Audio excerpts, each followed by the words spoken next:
Canon RF 2870mm f2 L series USM होने वाला है इसका रिव्यू।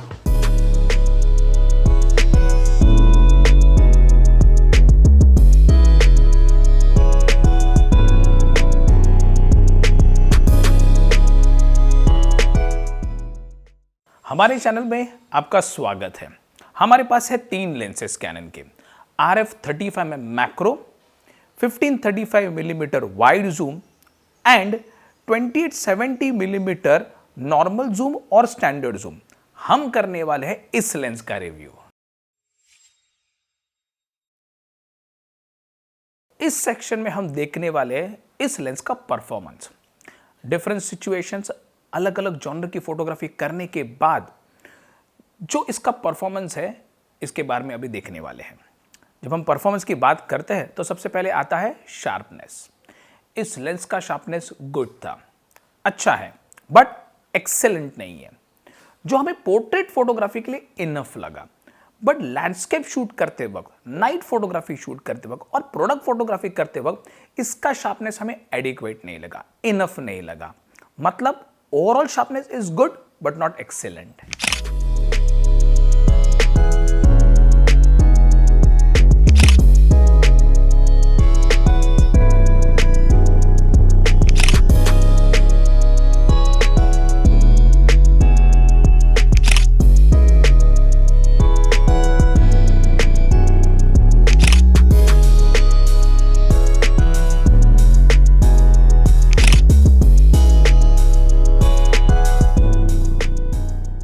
इस लेंस का कलर रिप्रोडक्शन हमें बढ़िया लगा, अमेजिंग लगा। हमें कोई कलर शिफ्ट नजर नहीं आया। सब्जेक्ट के कलर्स और फोटो के कलर्स काफी अच्छे से मैच हो रहे थे। हम जब इस लेंस से शूट कर रहे थे उस टाइम क्लाउडी था मतलब लाइट सॉफ्ट था, ऑलरेडी सैचुरेशन कम था जो फोटो में नजर आ रहा है, बट कलर एक्यूरेसी काफी हाई था।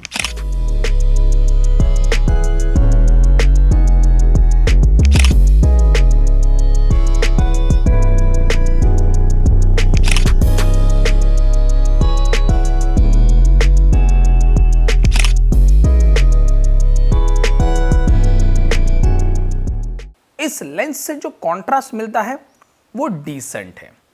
देखिए, हमने हाई एंड कैनन के EF लेंसेस और रीसेंट RF लेंसेस यूज किए, उनका कॉन्ट्रास्ट हमें कंपैरेटिवली बहुत अच्छा लगा है। जब हम शूट कर रहे थे तब क्लाउडी था, मतलब ऑलरेडी कॉन्ट्रास्ट लो था, तब हम समझ सकते हैं। बट फिर भी जब आर्टिफिशियल लाइट यूज कर रहे थे, डायरेक्ट सनलाइट में शूट कर रहे थे, कॉन्ट्रास्ट इतना अमेजिंग नहीं था।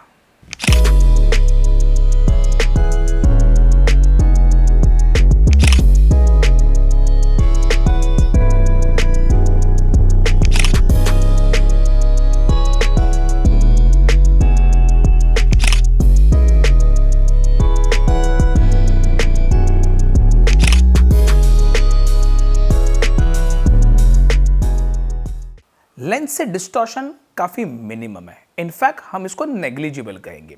लैंडस्केप फोटोग्राफी या स्ट्रीट फोटोग्राफी में तो हमको बहुत कम नजर आया, इसलिए कहा नेग्लिजिबल है। बट पोर्ट्रेट शूट करते वक्त अगर आप क्लोज डिस्टेंस से शूट करते हो, जो आपको नहीं करना चाहिए, तो आपको डेफिनेटली डिस्टॉर्शन नजर आएगा, जो आपको पोस्ट प्रोसेसिंग में फिक्स करना पड़ेगा।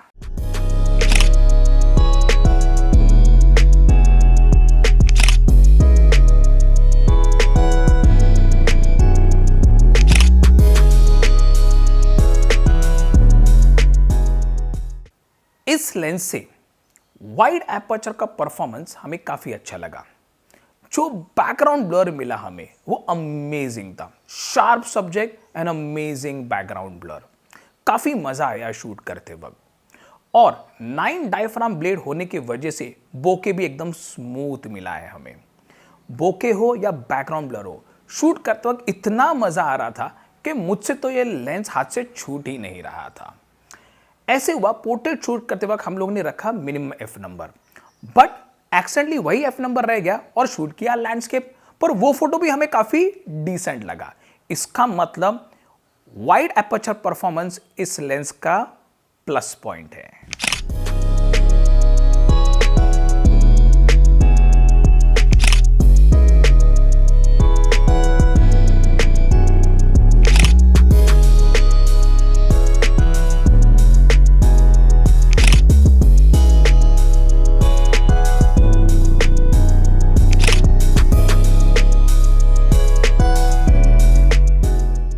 किसी भी हाई एंड लेंस से हम उसका बैकलाइट परफॉर्मेंस अच्छा ही एक्सपेक्ट करते हैं और यही हमें दिखा है इस लेंस से। हम लोग ने काफ़ी टाइम बैकलाइट शूट किया आर्टिफिशियल लाइट यूज़ करके, डायरेक्ट सनलाइट में हमें कहीं पर भी हमें लेंस फ्लेयर या घोस्टिंग नज़र नहीं आया। इनफैक्ट आपको ये भी कहना चाहते हैं कि कंपनी कहता है कि ये जो लेंस है ये travel photography, photo journalism and wedding photography के लिए अच्छा है। तो इसका मतलब इन सिचुएशन में भी जब भी बैकलाइटिंग मिलेगा, जो मिलता है, आपको उसके बारे में वरी करने की कोई ज़रूरत नहीं है। Backlighting performance is really good.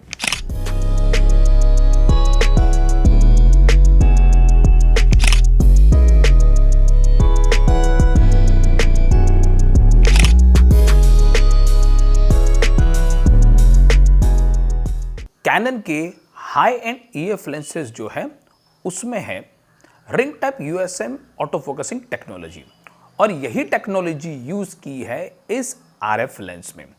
इसी के वजह से ये लेंस फास्ट है, एक्यूरेट है, स्मूथ है फोकसिंग में। नाइट फोटोग्राफी के टाइम हमने लेंस को डेलिबरेटली रखा मैनुअल फोकस पे। फोकसिंग एकदम स्मूथ था और एकदम इजी लग रहा था। वैसे ही जब हम आउटडोर में मैक्रो फोटोग्राफी कर रहे थे, बटरफ्लाई को कैप्चर कर रहे थे, उस टाइम हम जब ऑटो फोकस पे थे, आगे जाकर जब शूट कर रहे थे, कोई भी मोटर का आवाज नहीं आ रहा था। हेंस यही कहना चाहूंगा, फोकसिंग बहुत अमेजिंग है, बढ़िया है, स्मूथ, साइलेंट एंड एक्यूरेट है। यह लेंस f2 है, 95 मिलीमीटर का डायमीटर है, 19 लेंस एलिमेंट है, मतलब डेफिनेटली लेंस हैवी है। 1430 ग्राम मतलब ऑलमोस्ट 1.5 किलो के करीब। नॉर्मल जूम के कंपैरिजन में तो लेंस हैवी है और हमारे यूज में भी हमें ऐसे ही लगा।